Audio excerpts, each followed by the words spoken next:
캄캄한 밤, 사나운 바람 불 때, 만경창파 망망한 바다에 외로운 배 한 척이 떠나가니 위태하구나.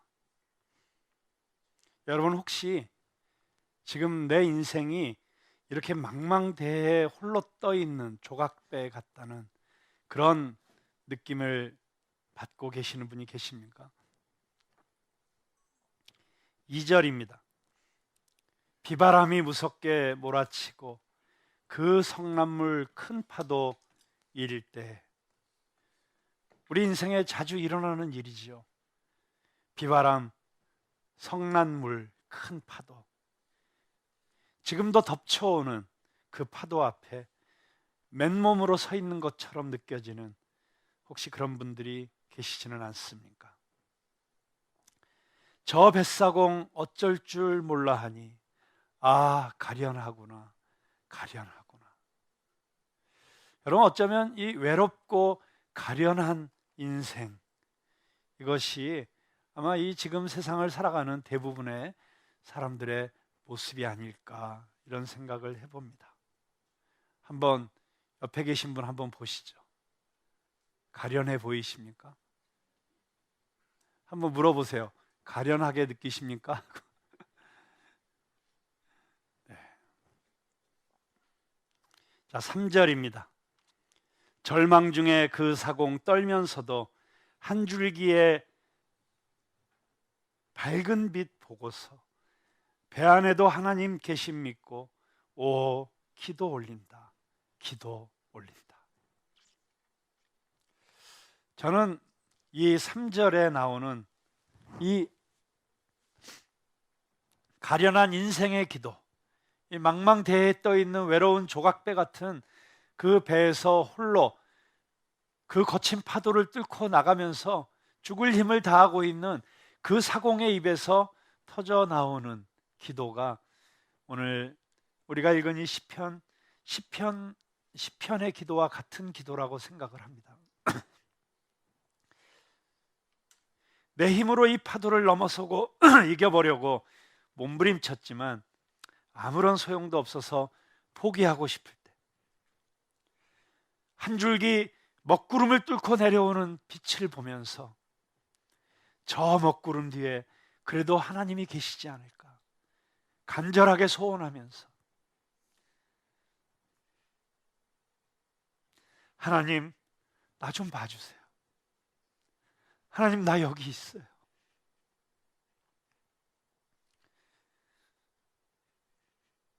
그런 심정으로 기도하고 있는 것 같습니다. 자, 그런데 그 기도가 어떻게 시작이 됩니까? 하나님, 어찌하여 그리 멀리 계시고 어찌하여 환난 때 숨어 계십니까?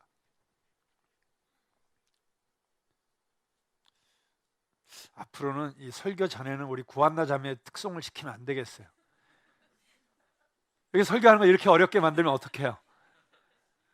네. 다시 잘 추스리고 설교를 계속해 보도록 하겠습니다. 우리 확실히 우리 일부 우리 그러니까 11시 예배 우리 성도님들은 이 청년 예배 성도님들에 비해서 이 평균 연령이 좀 높은 건 사실인 것 같아요. 왜냐하면 우리 청년 예배에서 이런 일이 발생하면 우리 청년들은 바로 울지 마, 울지 마 하면서 힘을 주는데, 그냥 어떻게 하는지 보자 이러고들 앉아 계시고 계십니다. 숨어 계시는 하나님, 하나님이 숨어 계시다고 하는 이 절망스러운 경험은 기독교의 역사만큼이나 오래된 것 같습니다. 제가 지난번 시편 8편 설교하면서 마지막으로 인용했던 이주영 목사님이라는 분의 그 글, 하나님은 숨어 계신다, 기억하시죠? 그런데 그 설교 이후에 너무나 많은 분들이 그 글을 다시 보게 되고, 그리고 너무나도 격하게 공감하시는 그런 반응들을 보면서 제가 다시 한번 놀랐습니다. 하나님이 숨어 계시다고 하는 이 사실이 많은 신앙인들에게는 결코 낯선 일이 아닙니다. 나치의 수용소에서 죽어가던 유대인들에게, 구소련의 비밀 경찰을 피해 도망 다니면서 예배드리던 지학 교인들에게, 26년을 감옥에 갇혀 언제 풀려날지 모르던 넬슨 만델라에게, 지금도 세계 곳곳에서 핍박과 박해를 받고 있는 선교사님들과 현지의 크리스천들에게, 아니 그렇게 멀리 갈 것도 없이 저와 여러분도 이 시인과 같은 그런 질문을 던질 때가 종종 있지 않습니까? 하나님, 왜 숨어 계십니까? 이럴 때 좀 도와주셔야죠. 이럴 때 나타나 주셔야죠. 그런데 그렇게 우리가 원하는 타이밍에 우리가 원하는 방식으로 나타나 주지 않으시는 분이 우리가 섬기시는 여호와 하나님이신 것 같습니다. 네, 여러분, 혹시 하나님에게 그럴 때 좀 섭섭한 마음이 들었던 적이 있거나 좀 원망하는 마음이 들었던 적이 요만큼이라도 혹시 있었던 분이 계시면 한번 손 한번 들어보세요. 괜찮아요. 나 혼자가 아니니까 맘 놓고 들어보세요. 네. 미국의 기독교 작가인 필립 얀시는 그의 저서 하나님, 당신께 실망했습니다 라는 책에서 하나님에 대해 전혀 실망하지 않는 사람이 있다면 그는 분명 무신론자이다, 이런 손을 들 걸 그랬네. 전혀 손을 들지 않은 사람들은 무신론자일 가능성이 크다는 거예요. 왜냐하면 무신론자는 하나님께 아무것도 기대하지 않기 때문에. 여러분, 여러분이 기대하시는 대로 하나님께서 지금 다 들어주고 계신가요? 전혀 실망하지 않고 계신가요? 일본의 대표적인 소설가인 엔도 슈샤크라고 하는 소설가가 쓴 침묵이라는 책이 있습니다. 그 소설에 이런 장면이 나옵니다. 그 소설은 당시에 일본이 어떻게 외국 선교사들을 배교시켰는지를 이렇게 표현하고 있습니다. 그 선교사들을 통해서 신앙을 갖게 된 농민들을 데려다가 그 코와 입을 꿰어가지고 구덩이에 거꾸로 매달아 놓고 죽였습니다. 그런데 그 농민들이 저 이제 예수 안 믿을게요 라고 배교를 한다고 해도 풀어주지를 않았습니다. 언제 풀어주었는가? 그 사람을 전도한 선교사가 배교해야만 그 농민을 풀어주었습니다. 여러분, 차라리 내가 죽는 것은 견딜 수 있는데 내가 전도한 그 누군가가 거꾸로 매달려서 죽어가는 모습을 보면서 배교하지 않을 선교사들이 과연 몇 명이나 있을까요? 선교사들은 고통 속에서 신음하는 농민들의 소리를 계속해서 들으면서 배교를 강요당했습니다. 이 소설의 주인공인 로드리고 신부에게 먼저 배교했던 페레이라 신부가 이렇게 외쳤습니다. 내가 배교한 것은 말이야, 이 엄청난 핍박 속에서 하나님이 아무것도 하지 않았기 때문이야.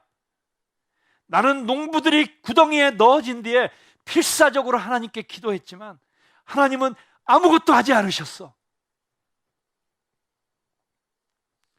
고난과 위기 속에서 우리는 이 시험에 빠진 신부처럼 위기에 응답하지 않는 하나님을 이제는 더 이상 믿지 않겠다고 그렇게 말하고 싶어질 때가 있을 수도 있습니다.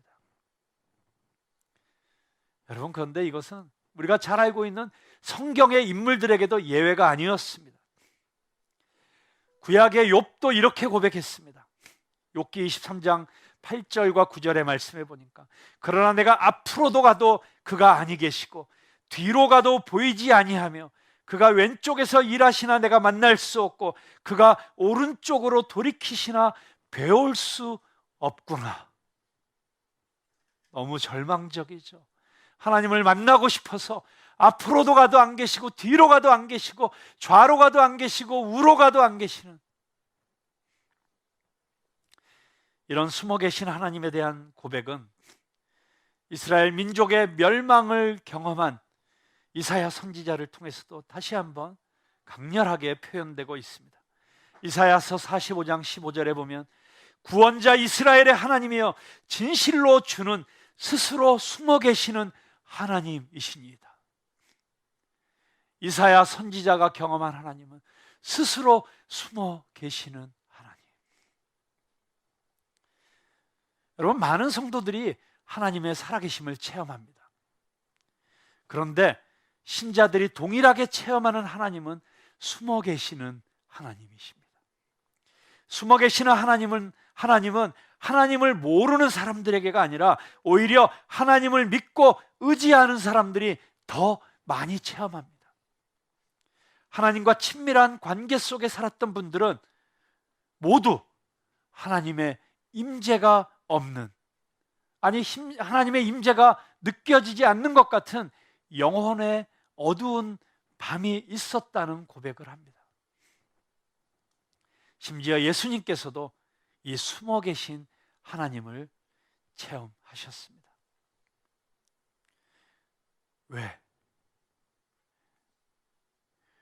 왜 하나님은 당신의 자녀들이 가장 하나님을 필요로 할 때 숨어 계시는 것일까요? 어디선가 누군가에 무슨 일이 생기면 짜짜짜짜짜짠가 엄청난 기운이 틀림없이 생겨난다 하면서 우리 신나게 노래를 불렀던 기억이 나십니까? 짱가도 누군가에게 무슨 일이 생기면 짠 하고 나타나서 멋지게 문제를 해결해주고 사라지는데, 왜 우리 하나님께서는 그렇게 우리가 필요할 때 짠 하고 나타나셔서 우리를 도와주시지도 않고 오히려 하나님을 무시하고 악행을 일삼고 사람들을 괴롭히는 저 악의 무리들을 쓸어버리시지도 않고 그냥 내버려 두시고 계시는 겁니까? 하나님, 지금 행동하셔야 되는 것 아닙니까? 왜요?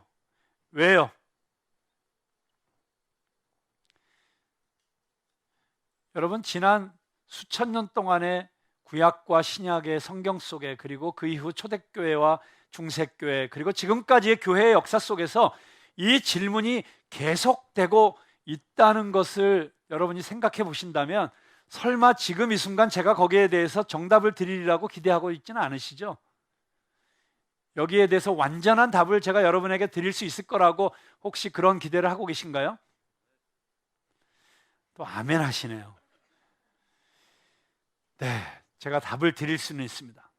답이 있어요. 그런데 그 답은 우리가 이제 다 하늘나라에 가서 예수님을 만나면 우리가 물어보면 그 답을 정확하게 정답을 듣게 될 것입니다. 저도 완전한 답을 지금 갖고 있지 않습니다. 만약에 제가 그 문제에 대해서 완전한 답을 가지고 있다면 제가 지금 여기서 이러고 있지는 않겠죠. 전 세계를 다니면서 문제가 있는 사람들 다 해결해주고 다니고 있겠죠. 그런데 정답 아니면 완전한 답을 제가 갖고 있지는 않지만, 그러나 성경을 읽으면서, 그리고 우리보다 먼저 이런 질문을 던졌던 우리 선배들의 삶을 통해서, 그리고 그들의 기록을 통해서 우리가 발견할 수 있는 힌트들이 있습니다. 그리고 그 힌트들을 통해서 아마 이런 것이 아닐까 생각하면서 우리는 그 답을 붙잡고 다시 믿음의 발걸음을 떼어 놓는 것입니다.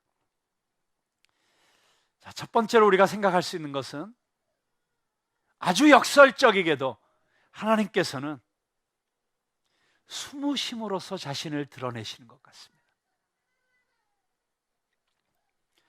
하나님의 숨으심은 우리를 버리시거나 우리를 외면하시거나 우리를 포기하시는 것이 아니라는 것입니다. 오히려 하나님은 우리가 어려울 때, 우리가 고통 가운데 있을 때, 고난 가운데 있을 때 우리보다 더 위대하신 계획과 능력으로 일하시고 계십니다. 하나님이 숨어 계시는 이유는 우리가 믿음으로 하나님을 더 깊이 알아가기를 원하시기 때문입니다. 여러분, 참 놀랍게도 우리가 너무 모든 일이 잘 되고 정말 만사 형통, 룰루랄라, 유유자적하고 있을 때는 우리는 하나님에 대해서 그렇게 깊이 배울 수가 없습니다. 하나님이 숨어 계시는 이유는 우리가 하나님을 더 깊이, 더 올바로 알기를 원하시기 때문입니다. 하나님께서 만일 이 땅의 모든 사람에게 단지 내가 여기 있다, 내가 하나님이다, 내가 이 온 우주 만물을 만들었다, 이 사실을 그냥 알려주는 것으로 그것을 목적으로 삼으셨다면 지금도 하나님께서 그렇게 짠하고 나타나시면 돼요. 근데 하나님께서는 그것을 원치 않으셨습니다. 오히려 하나님께서 숨는 이유는 인간에게 발견되기 위함입니다. 그래서 하나님이 이렇게 성경에서 말씀하시죠. 전심으로 나를 찾는 자가 나를 발견할 것이다. 여러분, 정말 간절하게 하나님을 찾는 자들이 하나님을 만나게 될 것입니다. 오랜 시간이 걸리겠지만, 고통스러운 과정을 거쳐야겠지만, 그러나 하나님을 전심으로 간절하게 구하고 찾는 자들에게 하나님은 반드시 나타나 주실 것이고 만나 주실 것입니다. 이것은 마치 숨바꼭질과도 같은 느낌이 듭니다.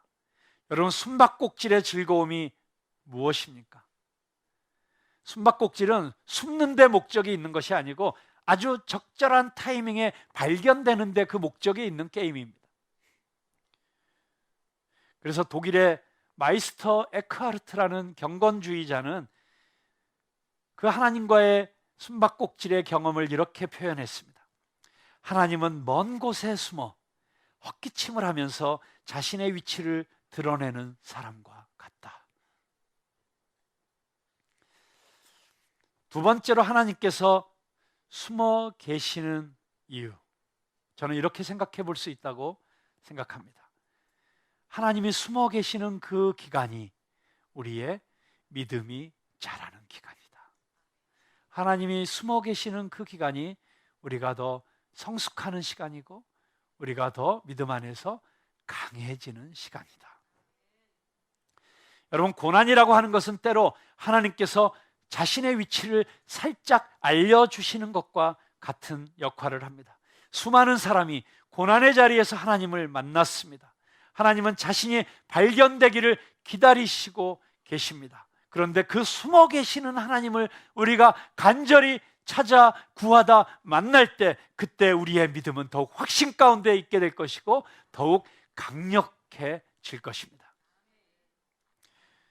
오늘 우리가 읽은 이 시편에 이런 질문과 같은 질문을 던졌던 이스라엘의 선지자가 있었습니다. 에레미야라고 하는 선지자입니다. 이 에레미야가 12장 11절에서 이런 질문을 던집니다. 여호와여, 내가 주와 변론할 때에는 주께서 의로우시니이다. 그러나 내가 주께 질문하옵나니 악한 자의 길이 형통하며 반역한 자가 다 평안함은 무슨 까닭이니까? 자, 이렇게 질문을 던지기 시작하면서 계속해서 하나님, 저 악한 것들이 저렇게 하나님을 무시하고 멸시하고 자기 멋대로 사람들을 압제하고 사람들에게 못된 짓을 하고 저러고 있는데 왜 하나님 가만히 계십니까? 왜 나타나지 않으십니까? 왜 숨어 계십니까? 왜 하나님 가만히 계시고 의인들이 고난당하는 것을 그냥 내버려 두고 계십니까? 라고 질문을 합니다. 그런데 5절에 보니까 하나님께서 거기에 대해서 답을 하시지 않고 오히려 이렇게 질문을 던지십니다. 에레미야 12장 5절입니다. 만일 내가 보행자와 함께 달려도 피곤하면 어찌 능히 말과 경주하겠느냐? 내가 평안한 땅에서는 무사하려니와 요단강물이 넘칠 때에는 어찌 하겠느냐? 여러분, 이 하나님의 뜻이 무엇인지 짐작하시겠어요? 네가 걷는 사람하고 같이 달리기 시합을 해도 네가 피곤해진다면 너는 앞으로 절대 말하고는 달리기 시합 못할 거야. 여러분, 여기서 우리는 하나님이 우리를 어느 수준까지 끌어올리기를 원하시는지를 짐작할 수 있습니다. 그냥 하나님은 우리가 평범한 수준에서 달리는 그 정도 수준의 선수를 원하시는 것이 아니고 말과 경주에서 이길 수 있는, 능히 말과 경주할 수 있는 그런 수준의 선수를 찾고 계신다는 것입니다. 그냥 우리가 평범한 일상 속에서는 평안하게 살 수 있지만, 아무 문제 없이 살 수 있지만, 갑자기 요단강 물이 넘쳐서 홍수가 나고 물 난리가 났을 때는 허겁지겁 어찌할 줄 모르고 당황해서 우왕좌왕하는 그런 수준의 인생이 아니라, 요단강 물이 넘치고 홍수가 나고 물난리가 나고 태풍이 오고 허리케인이 닥치고 토네이도가 와도 눈 하나 깜짝하지 않는 수준의 그런 인생을 하나님은 원하신다고 하는 것입니다. 그리고 바로 그런 수준의 그리스도인을 원하시기 때문에 하나님께서는 기다리시고 계시는 것입니다. 우리가 몸부림을 치면서 애를 쓰면서 이 고난을 견뎌내고 이겨내면서 우리의 믿음의 근력이 생기고 우리의 뼈가 단단해지고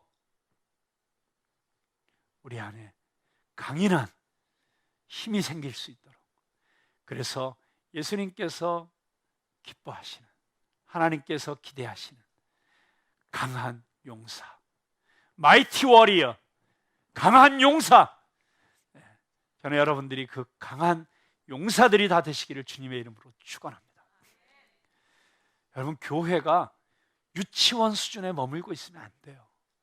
맨날 교회를 다녀도 5년, 10년, 15년 다녀도 늘 그냥 나 먹을 거 달라고, 나 배고프다고 징징거리고 울고, 또 여기 가서 사고치고 저기 가서 사고치고, 그러면서 또 부모가, 또 유치원 선생님이 쫓아가서 뒷감당 해줘야 되고, 여러분 이런 수준의 그 유치원생들 데리고 10년, 20년, 30년 그렇게 목회하라고 이 푸른나무 교회를 여기에 세워주시지는 않았을 것 같아요.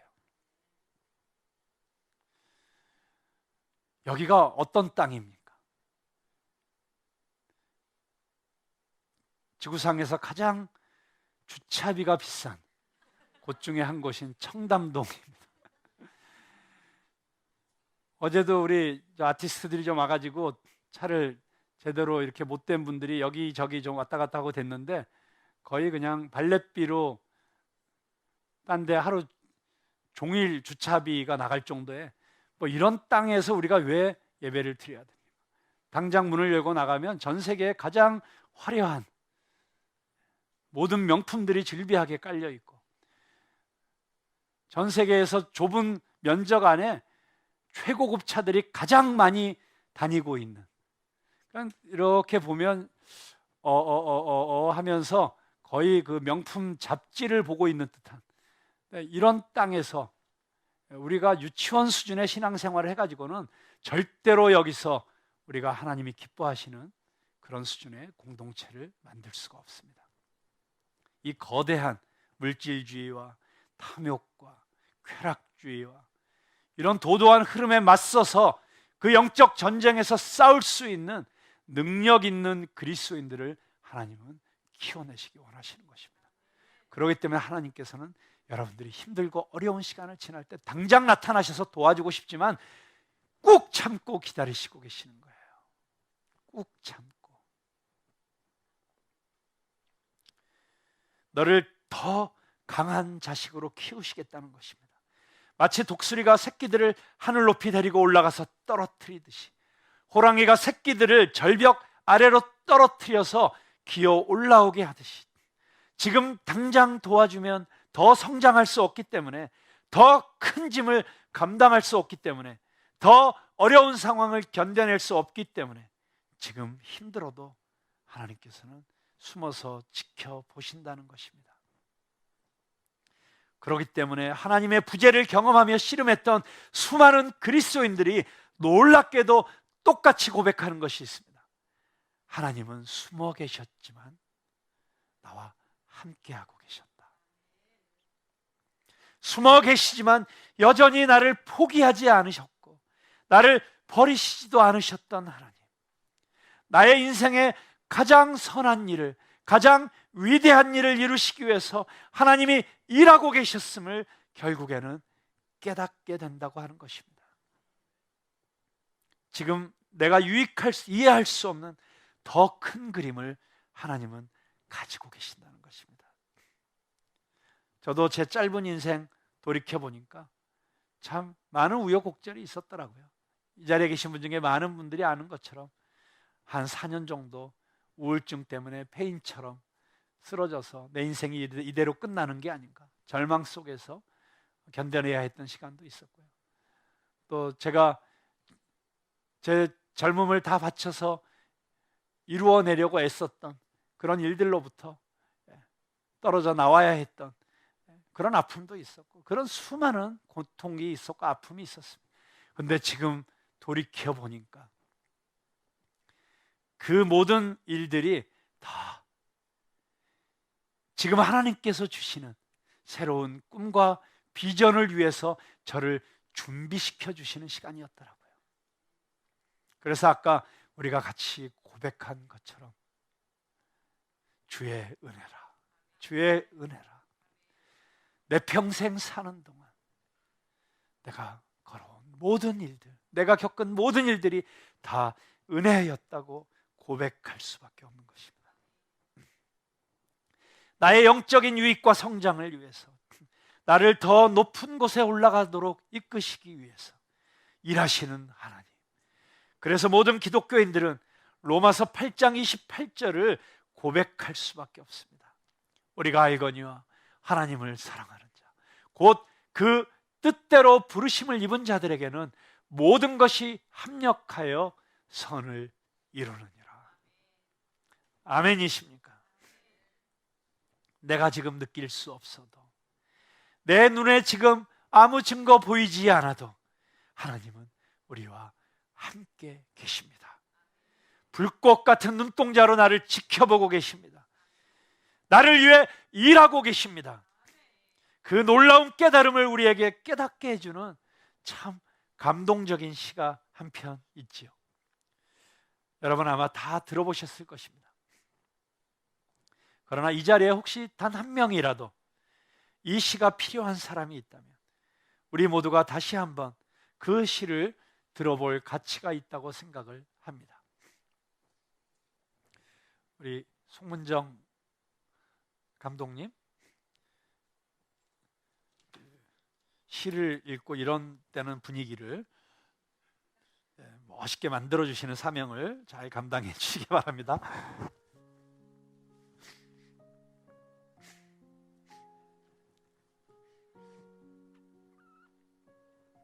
좋은 노래는 또 들어도 또 좋잖아요. 이 시 또 들어보신 시라도 틀림없이 또 이 시를 제가 읽는 동안에 여러분의 마음 가운데 하나님께서 무엇인가 음성을 들려주시리라고 믿습니다. 어느 날 밤에 한 사람이 꿈을 꾸었습니다. 그는 꿈속에서 예수님과 함께 해변을 따라서 걷고 있었습니다. 그때 하늘을 스크린 삼아 그의 지나온 삶의 순간들이 영화처럼 펼쳐졌습니다. 모래 위에는 두 사람의 발자국이 있었습니다. 그 중에 하나는 그의 것이었고 다른 하나는 주님의 발자국이었습니다. 그는 모래 위에 길게 펼쳐진 발자국을 보다가 어느 순간부터 오직 한 사람의 발자국만 있는 것을 보았습니다. 그는 그때가 그의 삶에서 가장 절망적이고 가장 슬펐던 순간이었음을 알았습니다. 그는 항의하듯이 주님께 물어보았습니다. 주님, 제가 주님을 따르면 항상 저와 함께 하시겠다고 말씀하시지 않으셨습니까? 주님은 저와 동행하셨습니다. 그러나 제 삶의 가장 어려웠던 순간에는 한 사람의 발자국밖에 없는데 이것이 어찌 된 일입니까? 제가 주님을 가장 필요로 할 때 왜 주님께서는 저를 떠나셨는지 이해할 수 없습니다. 주님께서는 이렇게 대답하셨습니다. 나의 소중한, 정말 소중한 아이야, 나는 결코 너를 떠난 적이 없었단다. 내가 고통과 환난을 당하는 시간에 모래 위에서 한 사람의 발자국만이 있는 것은 내가 너를 업고 갔기 때문이란다. 이제 알겠습니다. 하나님은 숨어 계시는 것 같지만 우리가 알든 모르든, 우리가 경험하고 있든 경험하지 못하고 있든 우리를 위해 일하시고 계시고 마침내 우리에게 그분의 뜻을 드러내시고 우리 삶 가운데 이루실 것입니다. 여러분, 그 사실을 믿으십니까? 그 믿음으로 끝까지 인내하며 기다리실 수 있으십니까? 내가 원하는 시간에, 내가 원하는 방법으로 하나님이 응답해 주시지 않아도 마침내 하나님께서 내 기도 들어주실 것이라 믿고 여러분 기다리실 수 있으십니까? 네, 믿습니다. 그래도 어느 때까지인데요? 묻고 싶으시지요? 우리보다 더 처절하게 하나님의 부재, 하나님으로부터의 단절, 하나님의 외면하심을 경험하셨던 예수님께서 이렇게 대답해 주십니다. 하물며 누가복음 18장 7절과 8절의 말씀입니다. 하물며 하나님께서 그 밤낮 부르짖는 택하신 자들의 원한을 풀어주시지 아니하시겠느냐? 그들에게 오래 참으시겠느냐? 내가 너희에게 속히 이르노니 속히 그 원한을 풀어주시리라. 여러분, 우리가 하나님을 만나기 원하는 것보다 더 하나님은 우리를 간절하게 찾고 기다리고 계십니다. 그렇기 때문에 여러분, 끝까지 믿음을 지키십시오. 그러나 예수님께서 이렇게 말씀하시죠. 그러나 인자가 올 때 세상에서 믿음을 보겠느냐? 그 믿음 지키는 한 사람으로 저와 여러분이 서 있을 수 있기를 간절히 소망합니다.